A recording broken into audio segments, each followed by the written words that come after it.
뿌리 깊은 나무는 흔들리지 않는다. 말씀 연구에 참여하신 여러분 진심으로 환영합니다. 오늘은 21번째 교회는 무엇인가? 교회는 무엇인가?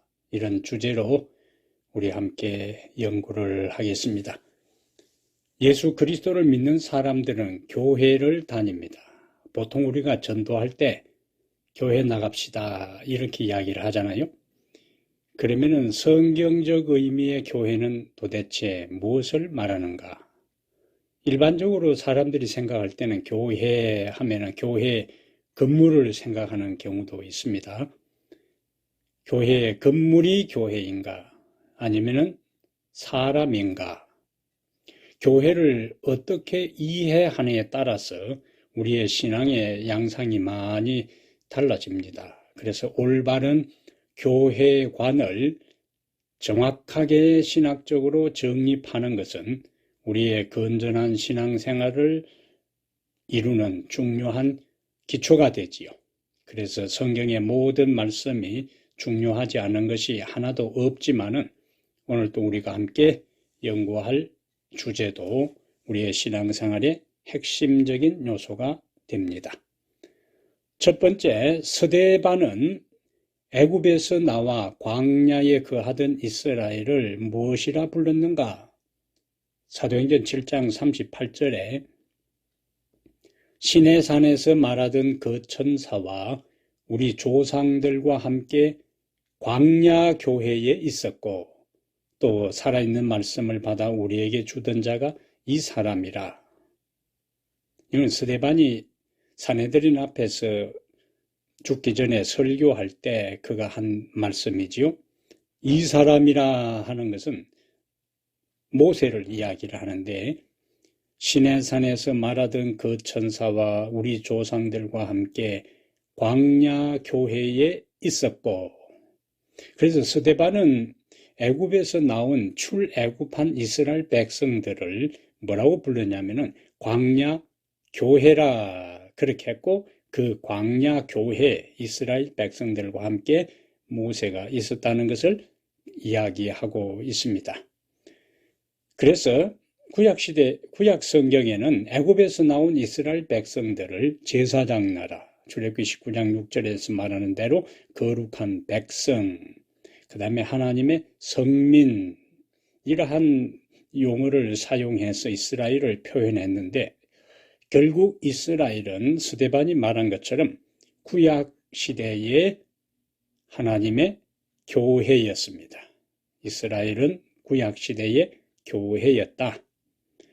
그러면은 이번에 가서 하나님께서 이스라엘의 조상 아브라함을 부르신 목적은 무엇인가?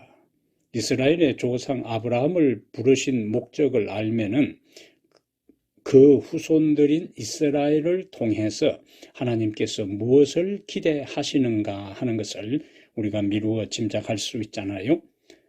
창세기 12장 1절부터 3절에 여호와께서 아브라함에게 이르시되 너는 너의 고향과 친척과 아버지의 집을 떠나 내가 네게 보여줄 땅으로 가라. 그러면서 이제 3절이 오늘 질문과 연결해서 너를 2절 마지막에 너는 복이 될지라. 앞에 개역판에는 복의 근원이 될지라.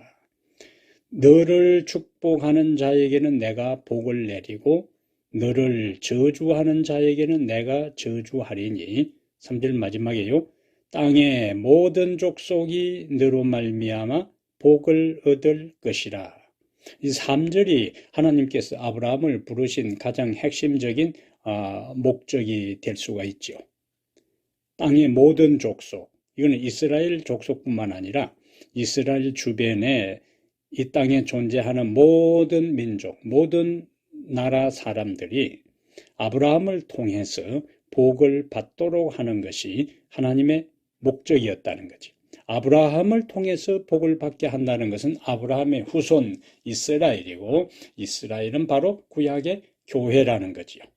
그래서 하나님께서 조상 아브라함을 부르신 목적은 이스라엘을 교회로 부르신 목적이고, 그것은 교회인 이스라엘을 통하여 땅의 모든 족속이 복을 얻도록 하기 위한 것이, 하나님의 복이 흘러가는 통로로 하나님께서 이스라엘을 부르신 것을 말씀하고 있습니다. 그래서 지형적으로, 우리가 지리적으로 이스라엘이 위치한 그 장소가 유럽과 아시아와 아프리카 세 대륙이 만나는 중심 지역이잖아요. 하나님께서 애굽에서 이스라엘을 그곳에다가 두었어요. 세 대륙의 중심 지역에 두어서, 길목에 두어서 센터에 두고, 그곳을 오가는 모든 사람들뿐만 아니라 팔레스틴을 통해 중심을 두고 하나님을 잘 섬길 때 이스라엘이 복을 받고, 그 복이 흘러 넘쳐서 만국에 흘러가도록 하는 것이 하나님의 섭리와 계획이었습니다. 그것은 우리가 창세기에서 에덴 동산을 하나님께서 창조하시고, 에덴 동산에서 네 강이 발원하여 온 세상으로 흘러가게 했던 것처럼 이스라엘을 통해서 구원의 생수가 온 세상으로 흘러가도록 하나님에 대한 참 지식과 하나님을 경배하는 것과 또 생명과 구원에 대한 모든 것이 만민에게, 온 세상에 흘러가도록 구약의 이스라엘 교회를 선택하신 겁니다. 세 번째, 이러한 사명을 하나님께서 이스라엘에 주셨는데, 우리가 구약의 역사에서 보는 것처럼 그들은 그 사명을 감당하지 못했습니다. 그래서 예수님은 마태복음 21장 41절과 43절에 포도원 농부의 비유를 통해서 이렇게 말씀하지요. 그들이 말하되 이 악한 자들을 진멸하고 포도원은 제때의 열매를 바칠 만한 다른 농부들에게 새로 줄지니라. 그러므로 내가 너희에게 이르노니 하나님의 나라는 너희는 빼앗기고 그 나라의 열매 맺는 백성이 받으리라. 구약 시대에 교회로 부르시고 교회에 사명을 주신 이스라엘이 제대로 사명을 하지 못할 때에 그 촛대를, 그 사명을, 그 특권을 옮기는 것을 보게 되는데, 악한 자들을 진멸하고, 우리가 아는 대로 역사적으로 서기 70년 예루살렘 멸망에 대한 이야기고, 다른 농부들에게 새로 줄지니라. 다른 농부들, 결국에 신약시대의 교회입니다. 내가 너희에게 이르노니 하나님의 나라를 너희는 빼앗기고, 구약시대 교회는, 이스라엘은 그 특권을 상실하고 그 나라의 열매 맺는 백성이 받으리라. 위에 말하는 다른 농부들을 그 나라의 열매 맺는 백성이 받으리라고 말씀하고 있습니다. 이스라엘은 실제적으로 이방인들을 무시하고 선민의식에 사로잡혀서 독선적으로 흘렀지요. 그러면서 하나님을 제대로 섬기지도 못하고 우상숭배에 빠지고 고립주의와 배타주의와 민족 우선주의와 교만에 빠지고 다른 민족과 더불어 자신들의 가치와 신분을 명확하게 하되 다른 민족에게 영향을 행사해야 되는데, 오히려 자신들의 특권만을 유지하기 위해서 다른 사람들에게 벽을 만들고 거래를 하지 않고 무시하는 그러한 착각 속에 빠지게 된 겁니다. 그래서 교회로서의 특권을 상실했을 때 십자가 이후에 하나님께서 신약의 새로운 이방인들을 통하여, 회심한 유대인들과 이방인들을 통하여 신약의 교회를 세우게 됩니다. 자, 이것이 이제 구약시대에서 신약시대로 넘어오는 과정들이고, 그러면 성경적 의미의 교회는 무엇을 말하는가? 이스라엘에 대한 포괄적인 것을 우리가 보았고, 성경적 의미의 교회는 무엇을 말하는가? 베드로전서 2장 9절과 10절에 너희는 택하신 족속이요 왕같은 제사장들이요 거룩한 나라요 그의 소유가 된 백성이니 이는 너희를 어두운 데서 불러내어. 자, 이스라엘 백성들을 처음에 아브라함을 갈대 우르와 하란에서 불러내었고, 그 다음에 그의 후손들인 이스라엘은 애굽에서 불러내어서 교회로 삼으셨어요. 그런데 신약의 교회는 이제 그 개념을 따와서 베드로가 이렇게 이야기합니다. 너희를 어두운 데서 불러내어 그의 기이한 빛에 들어가게 하시니 아름다운 덕을 선전하게 하려 하심이라. 너희가 전에는 백성이 아니더니 이제는 하나님의 백성이요 전에는 긍휼을 얻지 못하였더니 이제는 긍휼을 얻은 자니라. 성경적 의미의 교회는 세상에서 불러냄을 받아 그 다음에 하나님께 속한 사람을 교회라 그렇게 합니다. 교회에 대한 정의는 세상에서 불러냄을 받아 하나님께 속한 사람. 그래서 베드로전서 2장 9절과 10절은 중요한 것들을 포함하고 있는데 불러냄을 받아 여기 너희를 어두운 데서 불러내어 그러면서 이제 그 부름이 신분의 변화를 가져옵니다. 소속이 바뀌어요. 택하신 족속이 되고 왕같은 제사장들이 되고 거룩한 나라가 되고 그리고 하나님의 소유가 됩니다. 불러냄을 받은 자들의 부름 받은 자의 신분 변하고 그러면 신분이 부름을 받아 신분이 바뀌었을 때에 그들에게 사명이 주어지는데 그 사명이 뭐냐?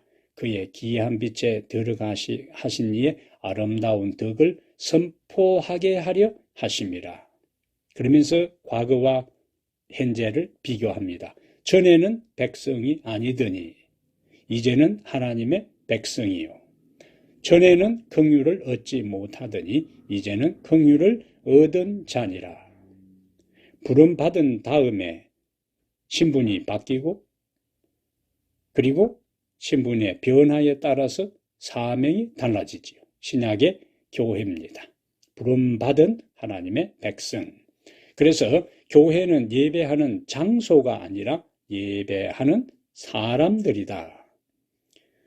신약 성경에 110번이나 교회라는 말이 언급되어 있지만은 교회의 건물이나 종교 조직체나 교회의 기관, 교단, 교파로 교회를 언급하지 않았다는 것이 중요하지요. 예배 드리기 위해 모인 신자들, 사람이라는 거예요.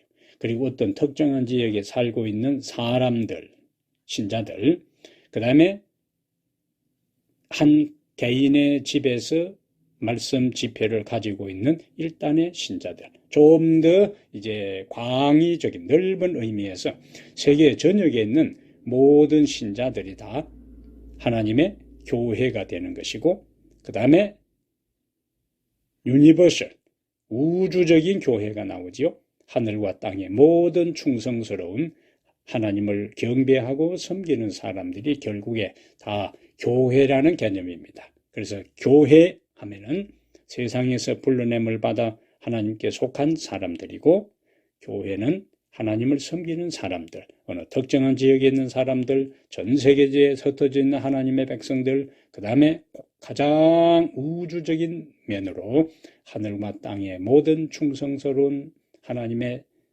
백성들이 다 교회에 해당된다. 우리가 개념을 좀 더 종합적으로 이렇게 정리를 하면 좋겠습니다.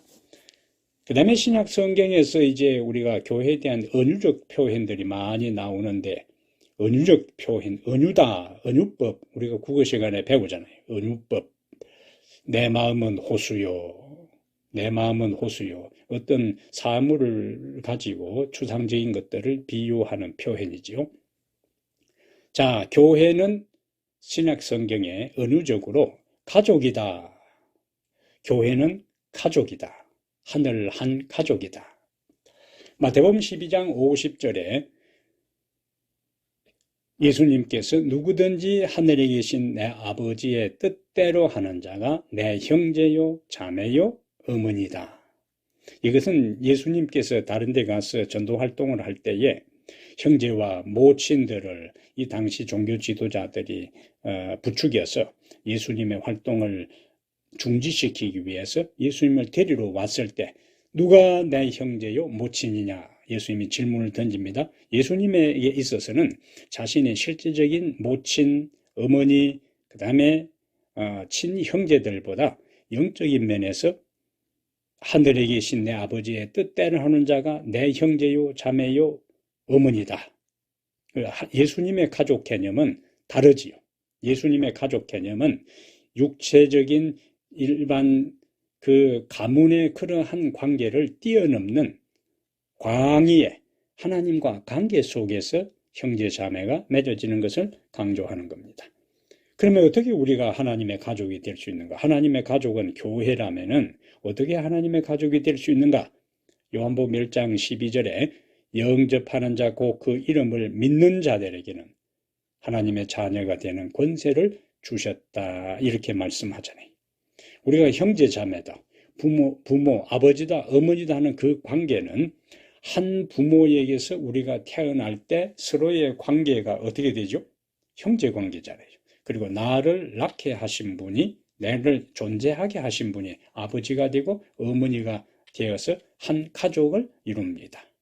마찬가지로 교회는 하나님의 가족이다 할 때 어떻게 하나님의 가족이 되는가 할 때도 결국에 영적으로 태어나서 물과 성령으로 거듭나게 될 때에 누가 우리를 물과 성령으로 거듭나게 하는가? 하나님께서 우리를 물과 성령으로 거듭나게 하셨으니까 우리는 하나님의 자녀요.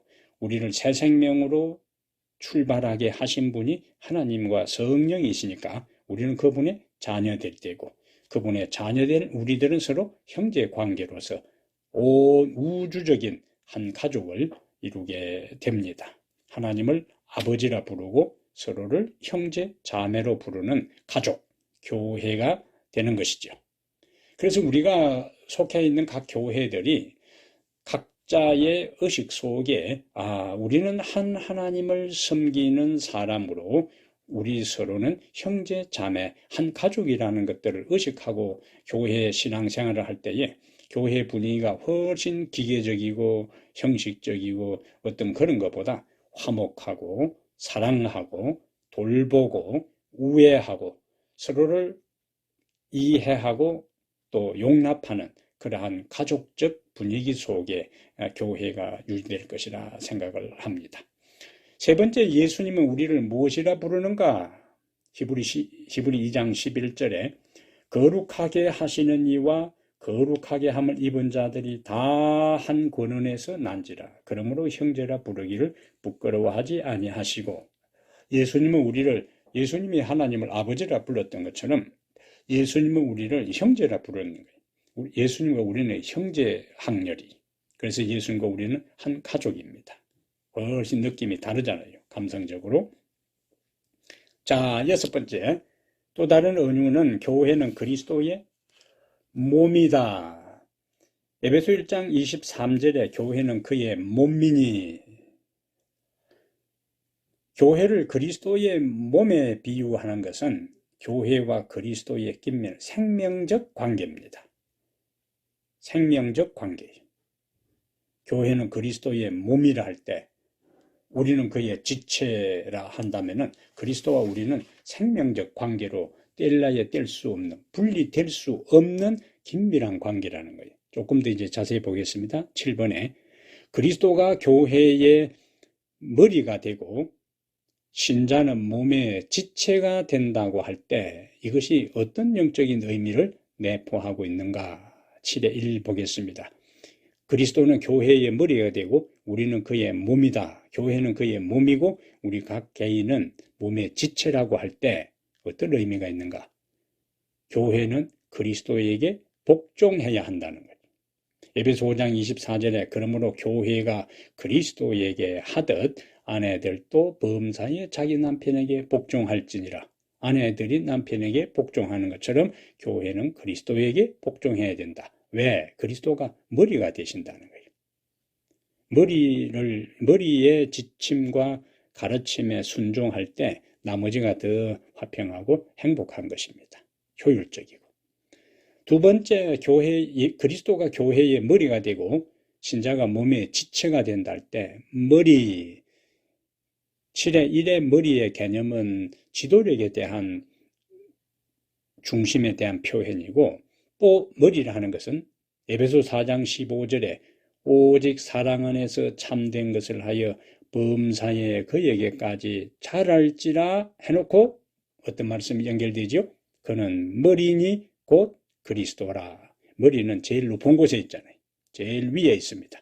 그래서 우리가 몸이고 지체고 그리스도가 머리가 된다는 것은 우리가 사랑 안에서 범사에 그리스도 안에서 성장, 우리의 품성과 인격적 변화, 자라남의 표준이 누구인가? 제일 위에 있는 머리, 그리스도라는 거예요. 범사에 하는 것은 우리의 신앙생활뿐만 아니라 일상의 모든 영역에서 그리스도가 이 땅에 사시면서 사셨던 그런 삶의 원칙과 가치관을 따라서 살아가는 것을 교회에서 우리가 연습하는 거지요. 그래서 그리스도의 품성이 교회가 도달해야 할 목표이다. 이 의미는 머리가 제일 위에 있는 것처럼 우리가 신앙생활에서 범사의 모든 일상의 삶 속에서 그에게 예수님을 우리의 품성과 인격 변화의 목표로 두고 끊임없이 성장하고 자라가야 할 것을 그리스도가 교회의 머리가 되고 우리가 그의 몸이고 지체라는 개념에서 이해할 수 있는 두 번째 원리입니다. 그 다음에 세 번째, 그리스도가 교회의 머리가 되고 우리는 몸이고 지체라 할 때 교회는 그리스도 안에서 연합을 경험한다. 연합을 이야기하는 거예요. 로마서 12장 4절과 5절에 우리가 한 몸에 많은 지체를 가졌으니 모든 지체가 같은 기능을 가진 것이 아니니 이와 같이 이제 이 후반부에 주제가 있습니다. 우리 많은 사람이 여기 많은 사람이 그리스도 안에서 한 몸이 되어 많은 사람이 그리스도 안에서 한 몸이 되어 서로 지체가 되었느니라.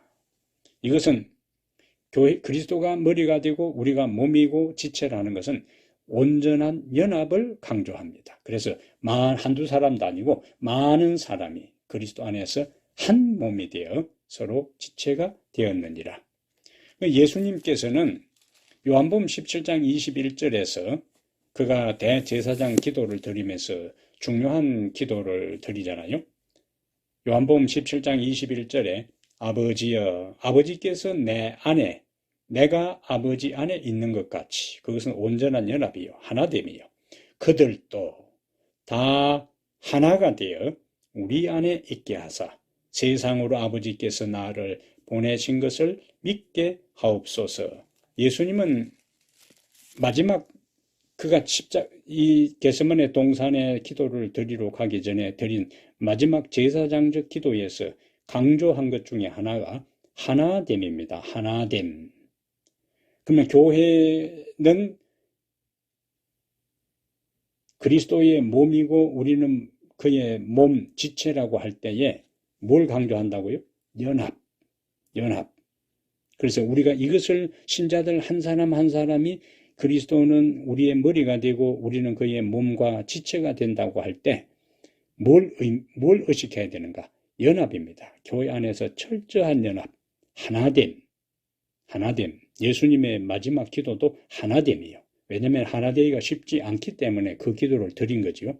왜냐하면 예수님과 제자들이 함께 3년 반 동안 동고동락해도 제자들 사이에 분리가 있었고 서로 높고자 하는 것들이 있었기 때문에 마지막 예수님은 유언과 같은 기도를 통하여 연합과 하나됨을 위하여 기도한 것입니다. 우리들 각 교회가 목사와 장로와 집사와 일반 모든 신자들이 그리스도를 머리로 삼고 우리 모두가 한 몸이 되는 하나의 연합된 것들이 이루어질 때 교회의 신앙생활이 참으로 행복하고 기쁨이 있고 또 능력이 나타나는 그와 같은 역사가 일어날 것입니다. 예수님께서 하늘로 승천하신 다음에 십자가에 돌아가시기 전까지는 그렇게 분열되어 있던 제자들이 예수님의 이 제사장적 마지막 눈물겨운 기도 이후에 예수님의 부활을 그들이 목격하고 만나고 40일 동안 함께 있은 다음에 오순절날 그들이 한 마음과 한 뜻이 되어 전혀 기도에 힘쓰는 그 일들이 일어나잖아요. 그때에 하나님의 성령이 그들에게 강력하게 역사한 겁니다. 우리들 각 교회가 이와 같은 이 교회관을 명확하게 해서 온전한 연합이 정신적으로, 영적으로, 모든 면에 연합이 이루어질 때 그 교회에 제자들에게 연합될 때에 성령을 부어주신 그 하나님께서 우리에게 똑같은 연합의 역사의 현장에 성령의 충만함을 부어주실 것입니다. 자, 네 번째, 그리스도의 몸된 지체는 서로 돌보고 관심을 가져야 하는 책임이 있다. 여기 중요 단어는 서로입니다. 서로. 고린도전서 12장 25절부터 27절에 몸 가운데서 분쟁이 없고 오직 여러 지체가 서로 같이 돌보게 하셨느니라. 만일 한 지체가 고통을 받으면 모든 지체가 함께 고통을 받고 한 지체가 영광을 얻으면 모든 지체가 함께 즐거워하나니 동고동락입니다. 너희는 그리스도의 몸이요 지체의 각 부분이라. 예수님이 교회의 머리가 되고 우리는 몸이요 지체가 된다는 것은 서로를 돌보라는 거예요. 서로를 돌아보라는 거예요. 모두가 서로에게 관심을 가지라는 거예요. 소외되는 사람이 없이 또 따돌리는 사람 없이 끼리끼리만 어울리는 것이 아니라 서로 돌아봐야 되는 거예요. 교회 안에서 어울리는 사람끼리만 어울리고 또 소외된 사람은 소외되고 할 때 그 사람은 정상적인 신앙생활을 할 수가 없지요. 모두에게 관심을 갖고 모두가 서로를 돌보고 관심을 갖고 기도하고 격려할 때 그런 교회에 하나님의 은혜의 역사가 안 나타날 수가 없는 겁니다. 다섯 번째, 그리스도의 몸인 교회의 지체가 되는 것은 예수님이 우리와 함께 하신다는 확신을 준다. 마태복음 18장 20절에 두세 사람이 내 이름으로 모인 곳에는 나도 그들 중에 있느니라. 교회 그리스도는 분리될 수가 없어요. 머리하고 몸이 분리될 수가 없잖아요. 머리하고 몸은 항상 같이 있는 거예요.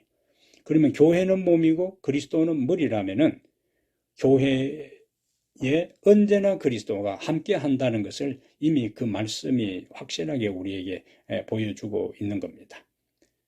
마태복음 18장 20절에 두세 사람이 내 이름으로 모인 곳에는 나도 그들 중에 있느니라. 두세 사람 모여도 그 무리가 뭡니까? 교회잖아요. 그러면 교회의 머리는 그리스도니까 두세 사람이 모여도 그리스도는 항상 그곳에 있음을 우리가 이 말씀 속에서 알 수가 있습니다. 자, 여덟 번째 교회의 또 다른 은유는 교회는 하나님의 성전이다. 고린도후서 6장 16절에 하나님의 성전과 우상이 어찌 일치가 되리요. 우리는 살아계신 하나님의 성전이라. 우리가 살아계신 하나님의 성전이라고요. 이스라엘에 정거의 장막이 있었잖아요. 그런데 사도행전 17장 24절에 우주와 그 가운데 있는 만유를 지으신 신께서는 천지의 주재신이 손으로 지은 진에 계시지 아니하시고 하나님의 집인 우리 마음에 거하십니다. 우리들이 뭐가 됩니까? 이제 신약시대에 와서 몸 성전이 되지요. 마음 성전이 됩니다. 우리 몸 성전, 마음 성전에 예수님께서 거하게 돼요. 자, 그럼 이제 교회는 성전이라는 데서 조금 세부적으로 보겠어요. 첫 번째, 그러면 성전의 기초는 누구인가? 고린도전서 3장 11절과 에베소 2장 20절에 이 닦아둔 것 외에 능히 다른 터를 닦아줄 자가 없으니 이 터는 곧 예수 그리스도라. 성전에 있어서는 성전이면은 기초가 있어야 되고 터가 있어야 되잖아요. 그런데 바울은 이 터가 누구냐? 예수 그리스도를 했고 이 에베소 2장 20절에도 예수께서 친히 몸소 그분이 모퉁이 돌이 되셨느니라. 모퉁이 돌은 건물을 지탱하는 가장 중요한 기초돌이지요. 코너에서 건물 전체의 하중을 견디고 서로 연결해주는 중요한 역할을 바로 이 모퉁이 돌이 하게 됩니다. 자, 예수께서 친히 모퉁이 돌이 되셨느니라. 예수께서 하나님의 성전은 완공되지 않고 계속 건축 중임을 어떻게 말하고 있는가? 에베소 2장 21절부터 22절에 그의 안에서 건물마다 서로 연결하여 주 안에서 성전이 되어가고 너희도 성령 안에서 하나님이 거하실 처소가 되기 위하여 그리스도 예수 안에서 함께 지어져 가느니라. 우리가 하나님의 성전이라 할 때 여기 에베소 2장 21절부터 22절에 있어서는 성전이 완성되고 완공되고 건축필이 아니라 주 안에서 성전이 되어 가고 그렇게 했고, 성령 안에서 하나님이 거하실 처소가 되기 위하여 그리스도 예수 안에서 함께 지어져 가느니라. 다른 말로 하면은 공사 중이라는 거예요. 우리가 이것을 신앙적으로 진행적 성화라 이렇게 정리할 수 있겠습니다. 그러므로 우리는 완전하지 않은 존재라는 거예요. 끊임없이 발전하는 성장하는 과정에 있는 존재들이지 완성품들이 아니기 때문에 이것을 우리에게 무엇을 말씀하고 있는가? 진행 중이고 공사 중이니까 미완성된 존재들이니까 서로를 이해하고 용납해야 되고 인내해야 된다는 거예요. 내가 지금 공사 중이고 미완성 존재인 것처럼 다른 사람도 그와 같은 존재니까 그 사람의 허물과 실수와 약점에 대해서 용납해야 된다. 교회에서 우리가 서로 용납하고 이해하는 것을 연습하고 배우는 거예요. 내가 완전한 존재가 아니니까 하나님이 나를 이해하고 기다려주는 것처럼 다른 사람이 완전한 존재가 아니라 공사 중에 있으니까 성장 과정에 있으니까 그들의 실수와 허물에 대해서도 우리가 이해하는 것이 필요하다 하는 것이 이 두 번째 우리가 정리할 내용이 되겠습니다. 자, 세 번째, 성전으로서 교회가 강조하는 것은 무엇인가? 고린도전서 3장 17절에 누구든지 하나님의 성전을 더럽히면 하나님이 그 사람을 멸하시리라. 하나님의 성전은 거룩하니 너희도 그러하니라. 우리가 하나님의 살아있는 성전이라 할 때 또 강조하는 것은 거룩성입니다. 거룩성, 구별성이죠. 그래서 우리들 스스로의 존재에 대해서 세상과 구별돼야 되고 죄와 구별돼야 되고 하나님께 속한 거룩한 소유가 다르고 신분이 다르기 때문에 다른 사람과 달라야 된다는 거예요. 이스라엘 백성들에게 하나님께서 그들에게 특별히 여러 말씀들을 하신 것은 내가 너희를 불러서 내 소유가 되고 교회로 삼았으니까 너희들이 묻는 것이 달라야 되고 사는 방식이 달라야 되고 문화가 달라야 되고 모든 생활이 총체적으로 구별되고 달라야 하기 때문에 마찬가지로 신약의 교회도 여기서 너희는 살아있는 하나님의 성전이라 할 때 중요한 키워드 단어 중에 하나는 거룩성이다. 오늘날 교회가 세상과 거의 구별되지 않고 그리스도인이라 하는 사람들의 삶과 가치관과 생활 모습과 먹는 것과 입는 것과 듣는 것과 보는 것과 이러한 것들이 구별되지 않을 때는 그는 참된 교회가 아니라는 거지. 교회는 어떻게 되는가? 구별돼야 된다. 이스라엘을 하나님께서 구별된 민족으로 삼았던 것처럼 오늘날 우리를 영적인 이스라엘 백성된 우리를 구별된 백성으로 삼고 우리를 통하여 하나님의 거룩함이 드러내도록 기대하고 있는 겁니다. 하나님의 성전은 거룩하니 너희도 그러하니라. 우리들 자신들의 삶과 말하는 것과 듣는 것과 보는 것과 생각하는 모든 영역에서 구별된 삶을 살아야 할 것을 너희는 하나님의 성전이다 하는 개념에서 강조하고 있는 겁니다. 자, 네 번째, 성소로 상징된 교회에 대한 하나님의 뜻은 무엇인가? 에스겔 47장에 아주 중요한 계시를 하나 보는데 에스겔 47장 8절부터 12절에 보면은 성전에서부터 물이 흘러나오지요. 성전에서부터 물이 흘러나와서 점점 계시자가 보는 가운데 그것이 강물처럼 흘러가는데 에스겔 47장과 연결해서 교회의 사명이 여기에 우리가 사명을 확인할 수가 있습니다. 47장 8절부터 보면은 이제 그 물이 강처럼 흘러갈 때 에스겔의 표현 가운데 반복되는 중요한 단어가 언급되어 있습니다. 에스겔 47장 8절에 그가 내게 이르시되 이 물이 동쪽으로 흘러 아라바로 내려가서 바다에 이르리니 이 흘러내리는 물로 이 물이 어디서 나왔다고요? 성전에서 흘러나온 거예요. 성전에서 나온 물이 이제 강물을 이루어서 흘러가는데 자, 그 물이 어떤 역할을 하느냐? 그 물이 하는 역할 자체가 교회가 오늘 이 시대에 해야 할 중요한 사명을 여기서 암시하고 있는 겁니다. 자, 그 물이 바다에 이르리니 8절에 이 흘러내리는 물로 그 바다의 물이 되살아나리라. 첫 번째 접하는 단어입니다. 되살아나리라. 그 다음에 9절에 이 강물이 이르는 곳마다 이 강물, 성전에서 흘러나오는 이 강물이 이르는 곳마다 번성하는 모든 생물이 살고, 이번에는 살고 했어요. 그 다음에 또 고기가 심이 많으리니 이 물이 흘러 들어가므로 바닷물이 되살아나겠고 나오죠. 그 다음에 이 강이 이르는 각처의 모든 것이 살 것이며, 계속 무슨 단어가 나옵니까? 그 물이, 이 강이 흘러가는 것이 되살아나고 살고 되살아나고 살 것이며, 에스겔 47장에서 에스겔이 본 이 환상 자체가 오늘날 교회가 해야 할 중요한 사명이 무엇인지를 보여주는 겁니다. 위에 앞에서 우리가 살핀 것은 우리들 개인의 믿음의 성장과 연합과 그 다음에 우리의 모든 삶의 기초, 교회의 기초가 그리스도가 된다 하는 내적인 어떤 것에 대한 강조인데, 교회가 하나님의 성전이다 하고 에스겔 47장 강조를 쓴 외부적으로 교회가 외부와의 관계에서, 다른 사람과의 관계에서, 세상과의 관계에서 교회의 사명과 역할이 무엇인가?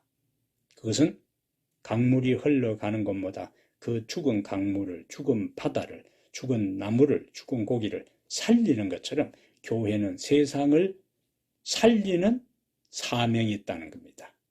하나님께로부터 생명을 공급받았어. 그 생명이 교회를 통하여 흘러가서 사망의 세상, 어둠의 땅에 빛을 발하고 죽음의 땅에 생명을 불어넣는 그러한 살리는 역할을 교회가 해야 된다는 거지요. 그래서 우리들이 속해 있는 각 교회들이 개인이 먼저 살고 하나님의 성소로부터 흘러나오는 생명수를 공급받아 개인이 살고 가정이 살고 교회가 살고 그 교회로부터 세상에 하나님의 생명의 강물이 흘러가서 주변을 기름지게 하고 풍요롭게 하고 활기가 넘치고 생기가 넘치는 그 역할을 교회가 해야 된다는 것을 강조합니다. 그래서 사도행적 11페이지에 애굽에서 요셉이 그 역할을 했고 바빌론에서 다니엘이 그 역할을 한 것처럼 그 마음속에 그리스도께서 거하시는 사람, 그가 다른 사람들에게 나눠주기 위하여 구주로부터 은혜를 받을 때에 우리가 가진 것만을 나누어 줄 수 있고 우리에게는 아무것도 없어요. 하나님께로부터 은혜를 받아야 되고 생명을 공급받아야 우리는 다른 사람에게 가진 것을 나누어 줄 수 있고 흘러갈 수가 있는 겁니다. 은혜를 받을 때에 그의 전생애에는 영적 생명의 조수가 흘러나온다. 에스겔 47장의 이 표현을 엘렌 G. 화이트 그대로 따와서 설명을 하고 있습니다. 그 다음에 9번째, 교회는 신부이다. 교회는 신부라는 언유로 사용하고 있어요. 고린도서 11장 2절에 내가 하나님의 열심으로 너희를 위하여 열심을 내노니 내가 너희를 정결한 처녀로 한 남편인 그리스도께 중매함이로다. 그리스도를 남편이라 했죠. 에베소 5장 25절에 남편들아 아내 사랑하기를 그리스도께서 교회를 사랑하시고 그 교회를 위하여 자신을 주심같이 하라.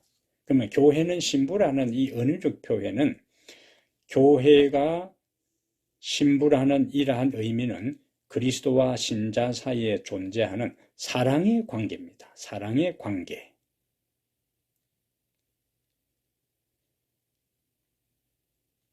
밀접한 연합이 부부가 한 몸을 이루는 것처럼 그리고 사랑의 관계가 형성되는 것처럼 교회가 그리스도의 신부라 할 때에 그리스도와 우리는 사랑의 관계고 밀접한 연합적 관계, 하나됨의 관계를 강조하고 있습니다. 그리고 그리스도가 우리의 남편이고 우리가 신부라면은 신부가 자기 남편 외에 다른 데 눈을 돌려서 안 되는 것처럼 우리의 한 남편 되시는 그리스도께만 충성과 사랑을 온전히 바쳐야 한다는 것을 강조합니다. 구약시대 이스라엘 백성들은 여기에 실패한 거예요. 그들은 한 여호와 하나님을 여호와 하나님 자기를 뭐라고 했어요? 이스라엘아 나는 너의 남편이라 그렇게 했잖아요.